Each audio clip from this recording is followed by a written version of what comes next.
বন্ধুগণ, আশা করি আপনারা ভালো আছেন। আপনাদের পরিবার পরিজনকে নিয়ে ভালো আছেন। দেশের যাই হোক, সবার আগে আমাদের পবিত্র ভূমি, পবিত্র মাতৃভূমি, এটা অন্তরে ধারণ করতে হবে। কিন্তু আজকে যে বিষয়টা আপনাদের সাথে কথা বলবো, খুবই মজার একটা বিষয়। আর এই বিষয়টা আপনাদেরকে আগে আমার বলা উচিত ছিল, কিন্তু আসলে সময়ের কারণে এই বিষয়টাকে তুলে ধরতে পারিনি। তবে ভালো যদি লাগে তাহলে বিষয়টা একটু শেয়ার করে অন্যকে জানার সুযোগ করে দেবেন, এটা অনুরোধ রইল। আমি আমার জীবন থেকেই এগুলো বলছি, কারণ এটা আমার তৈরি করা কোনো কন্টেন্ট নয়।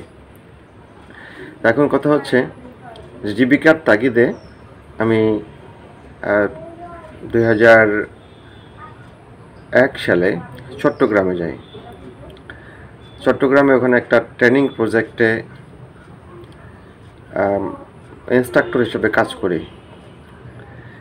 যে দারিদ্র্য বিমোচনের জন্য বেকার তরুণ তরুণীদেরকে বিভিন্ন ট্রেডের উপরে যে প্রশিক্ষণ দেওয়া হয়, ওই প্রশিক্ষণ যে পরিচালনা করে এরকম ভ্রাম্যমাণ বেশ কয়েকটা কোম্পানির সাথে, ইনস্টিটিউটের সাথে আমার পরিচয় ছিল।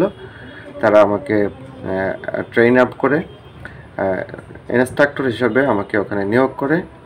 আমি ওই চট্টগ্রামের পটিয়াতে, তারপরে শিকলবাহা, আনোয়ারা, তারপরে হচ্ছে আপনার রাউজান, হাটহাজারী, তারপরে হচ্ছে কর্ণফুলী, বহদ্দারহাট, তারপরে আপনার এদিকে অলংকার, ভাটিয়ারি, বিভিন্ন এলাকাতে দীর্ঘ সময় কাজ করছি। এখানে বিভিন্ন রকম স্টুডেন্টসদেরকে ওখানে শর্ট কোর্সে, অর্থাৎ 3 মাসের একটা কোর্সে ভর্তি করে তাদেরকে বিভিন্ন ট্রেডের উপরে প্রশিক্ষণ দেওয়া হতো। আর তার ভিতরে একটা বিষয়ের উপরে আমি প্রশিক্ষণ তাদেরকে দিতাম। এখন কথা হচ্ছে, গত 2003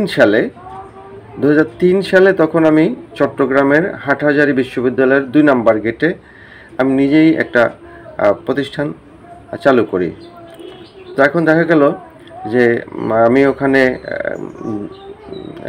চট্টগ্রাম বিশ্ববিদ্যালয়ের ভিতরে ওখানে আসা যাওয়া করতাম। তো এক সময় চিন্তা করলাম যে এখানে ভিতরে একটা এলাকা আছে, ওই এলাকাটার নাম হচ্ছে জোবরা গ্রাম।